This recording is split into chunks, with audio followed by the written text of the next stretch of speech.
Bonjour mes chers amis du signe du Gémeaux, que je retrouve avec toujours beaucoup de joie. Allez, on va parler pour vous, mes chers amis, de... Alors, je crois que le son n'est pas très bon. Voilà, on va parler, mes chers amis, j'espère qu'on m'entend bien cette fois, de votre mois de février, avec un petit peu de retard toutefois, en effet. Et on va regarder quels sont les augures. On va se souhaiter évidemment que pour tout le monde, tout se passe très très bien.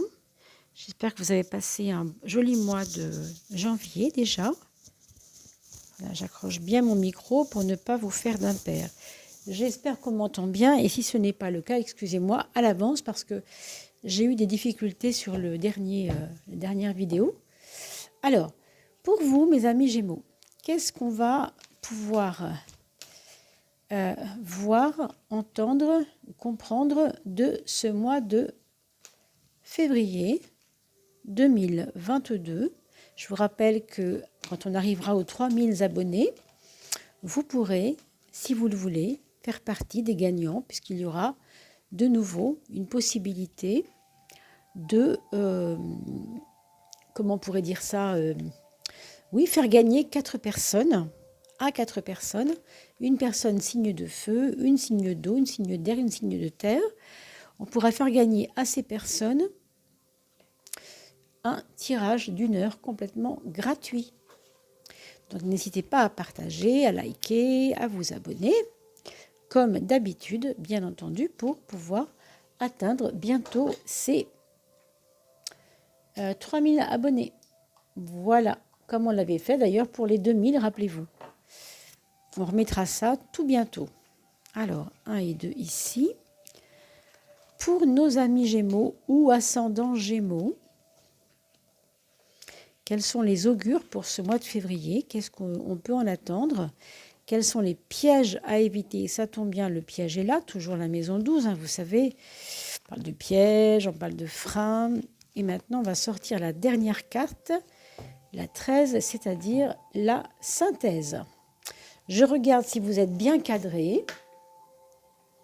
Ça a l'air de ne pas être mal du tout. Alors, mes amis, donc vous avez la carte de la transformation sur votre maison 1, l'ascendant.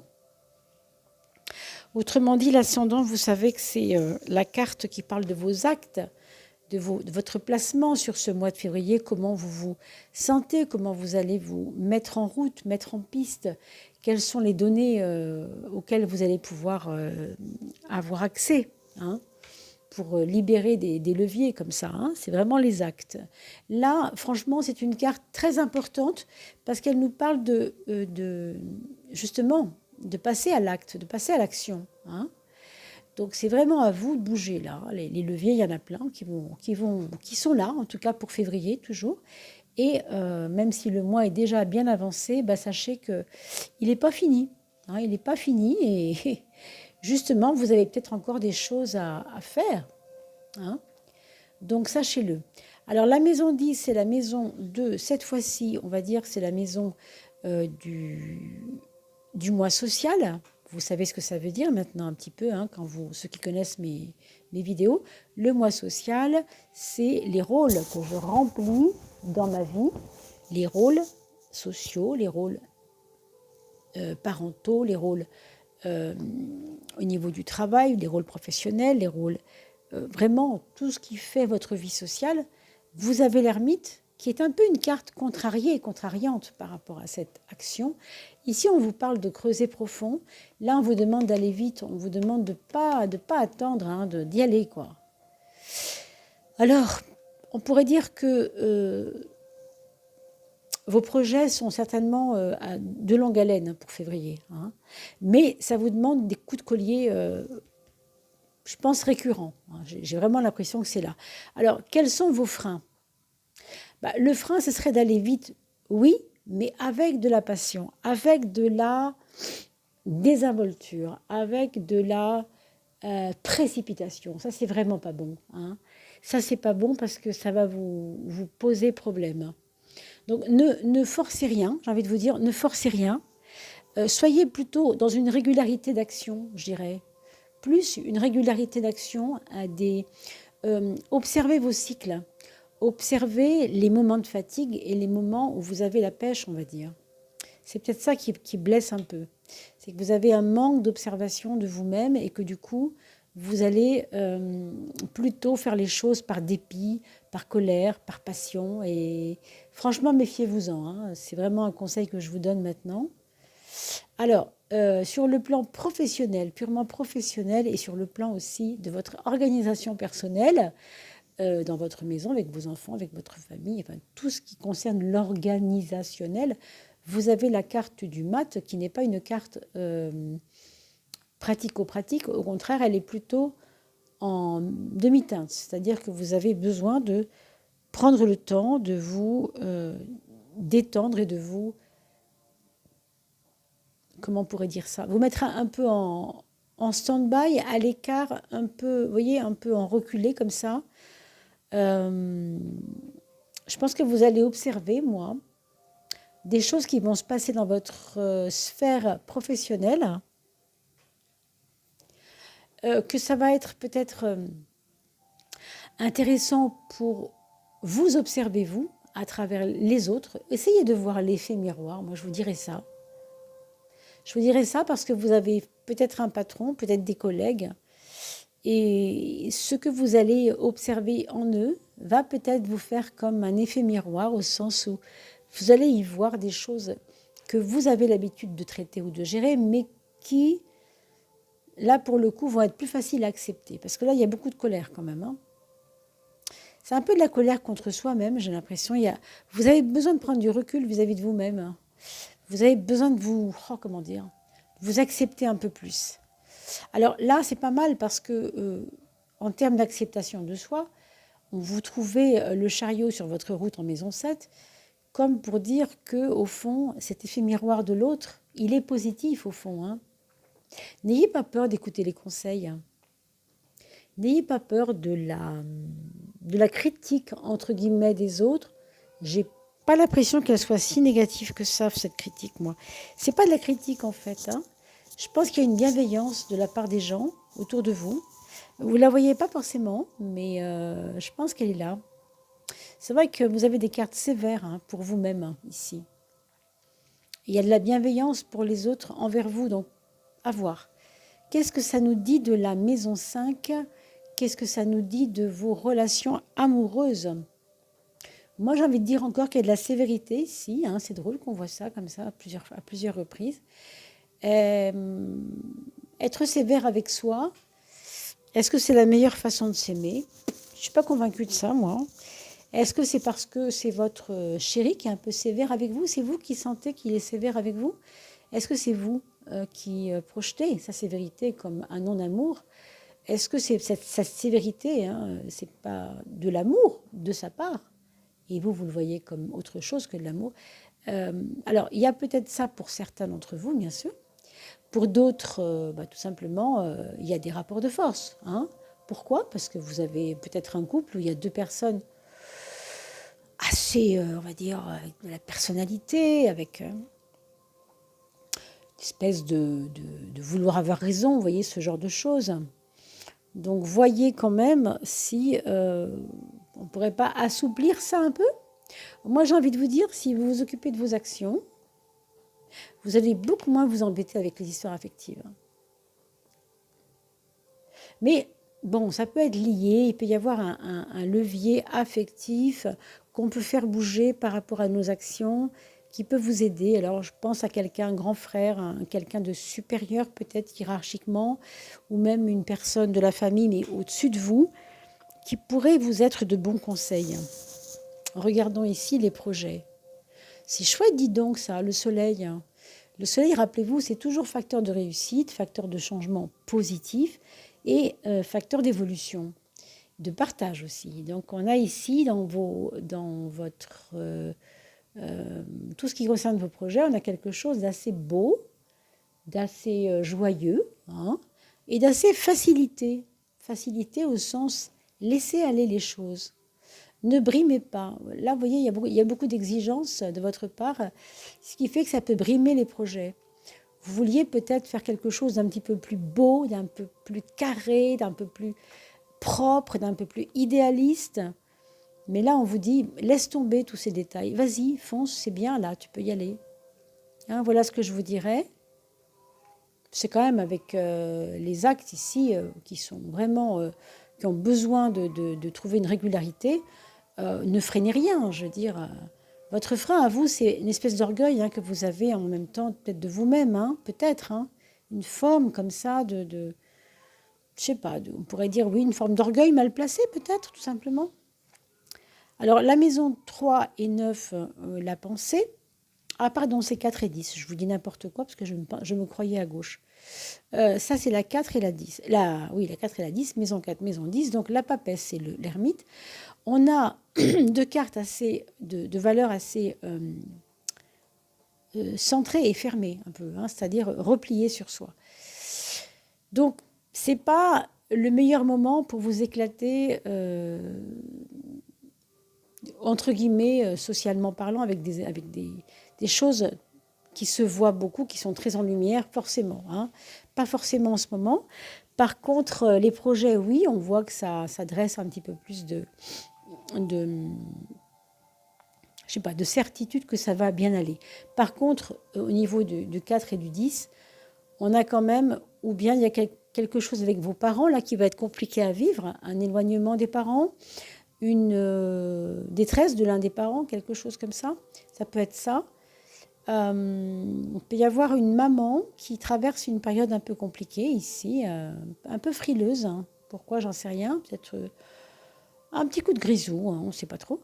Et puis ceux qui ont des papas et des mamans encore en couple, qui sont donc, ou si vous avez 40 ans et que vos parents en ont 60 par exemple, ça peut être, je ne sais pas, quelque chose qui freine, qui bloque ou qui ralentit les projets pour eux, en tout cas. Pour vous, non, mais pour eux, oui.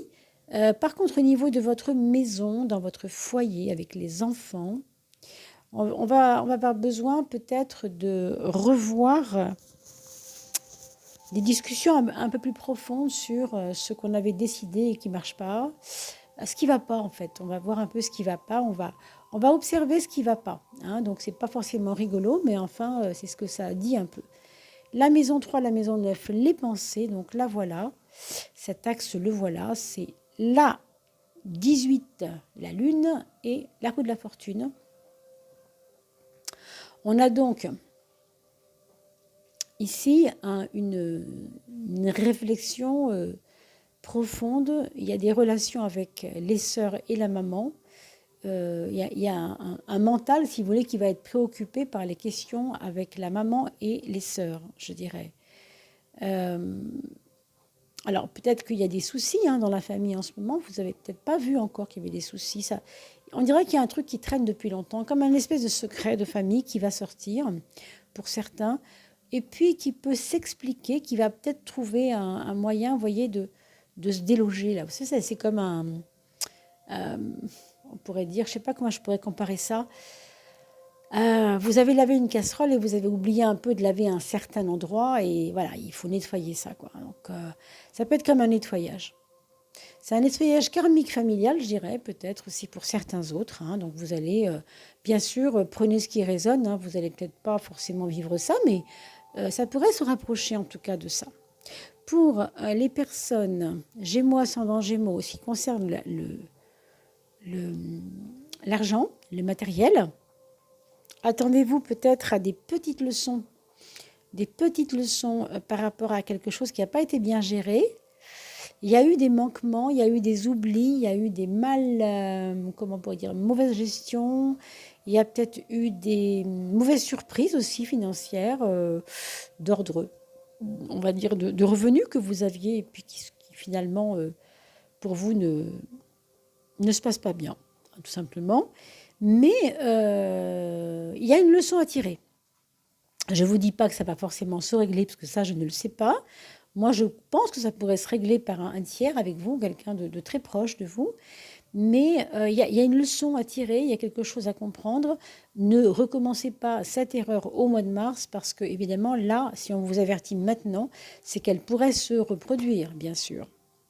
Vous voyez, on a une carte de tempérance, donc pour la carte mère, la carte guide de votre jeu, comme si on vous disait vraiment que c'est pas facile de négocier entre on a vu tout à l'heure des actions à mener, une réflexion à faire, en même temps une leçon à prendre par rapport aux finances, des projets qui ont l'air de se mettre en place pour le futur, mais en même temps, on vous demande d'avoir de la patience. Vous voyez, il y a tout ça, dans tout ce qu'on a dit. Hein. Si vous voulez réécouter la vidéo une deuxième fois, vous n'allez pas tout à fait y voir la même chose.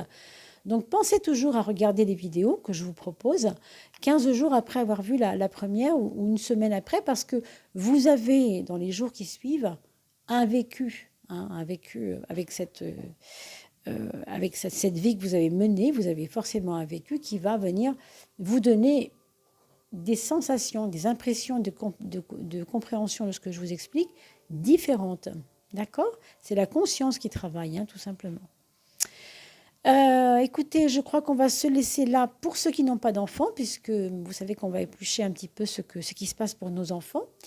Et pour tous ceux qui quittent la vidéo maintenant, qui n'ont pas d'enfants, je vous souhaite de bien vous porter. Je vous dis à très vite pour la fin du mois de février sur la vidéo des coupes. Coupe de feu, coupe de terre, coupe d'air et coupe d'eau. Pour les éléments, bien sûr, qu'on vient de citer, hein, tous les signes astrologiques dans leurs éléments. Et puis, on se retrouvera pour le mois de mars, je l'espère, rapidement. Et puis, je n'oublie pas les vidéos que je n'arrive pas encore à poster pour 2022. Il va falloir qu'on s'en occupe. Alors, voilà pour la tempérance. Donc, un équilibre à mener, hein, quand même. Hein. Alors, pour les enfants, le premier enfant, c'est quelqu'un qui va maintenant se déterminer, avoir un point de vue très tranché. Je pense qu'il ne faudra pas trop le brimer parce qu'il sait un peu où il va. Il peut y avoir, comme c'est l'aîné de la famille, certains excès d'autoritarisme sur les autres frères et sœurs. Donc ça, c'est vraiment à regarder, à observer quand même et éventuellement à prêter attention. Et vous avez la deuxième personne, le deuxième enfant qui là va avoir un petit peu plus confiance en lui, un petit peu plus je ne sais pas, de souci de bien faire quand même, de faire ce qu'il fait habituellement, mais en mieux, quoi. Il va s'appliquer, ça c'est certain. Pour les jeunes qui ont évidemment, ou les moins jeunes d'ailleurs, hein, peu importe, il peut y avoir un mariage pour ce deuxième enfant. En tout cas, il y a une question avec le couple, il y a une question à soulever avec le couple. Pour le troisième enfant, on va dire que ça va, ça se débloque, les projets avancent, il y a un petit tour de manivelle qui se crée, qui se fait, hein, dans sa vie.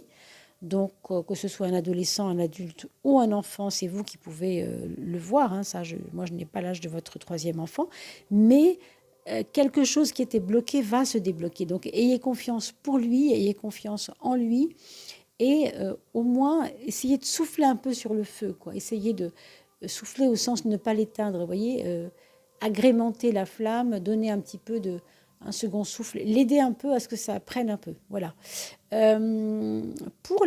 Enfin, il peut y avoir quelqu'un de très nerveux aussi, hein, parmi certains d'entre vous, au niveau du troisième enfant, ça peut être aussi une agitation, et là, évidemment, je ne peux pas vous dire la même chose, puisque dans ce cas de nervosité, il faudra plutôt calmer le jeu. Mais je pense que pour la plupart, ça va être plutôt au contraire de les accompagner dans ce mouvement de déblocage. Le quatrième enfant, c'est quelqu'un là qui reprend le sport, qui recommence à bouger, qui va se remettre au jogging, qui va se remettre à la boxe, qui va peut-être retourner demander simplement à être dans une école sportive, vous voyez, classe, comment ça s'appelle ces classes-là? Sport-études, par exemple, vous voyez, ce genre de choses. Voilà, alors je ne sais pas si on a fait le tour pour ce mois de février, mes amis, mais en tout cas, mes chers Gémeaux et ascendants Gémeaux, ou ascendants Gémeaux, bien sûr, je vous souhaite un très joli mois de février avec tout ce retard que j'ai pris. J'espère qu'il n'est pas trop tard pour vous. Mais vous pouvez aussi toujours vous dire que depuis le début de février, vous avez entendu, vu des choses. Et vous pouvez aussi vous approprier ce que je vous ai montré là, non pas seulement en amont, mais en aval, puisque vous avez 15 jours qui viennent de passer et 15 jours encore à venir. Donc on est juste dans le creux là. Voilà, écoutez, n'oubliez pas surtout de liker, de partager. Je vous remercie beaucoup pour vos abonnements, puisque c'est ça qui va servir à maintenant bientôt pouvoir créer donc ce jeu de faire un tirage au sort gratuit pour les 4 personnes, les 4 éléments eau, terre, feu et eau. Et air, pardon. Je vous dis à très vite, portez-vous bien d'ici là. À bientôt.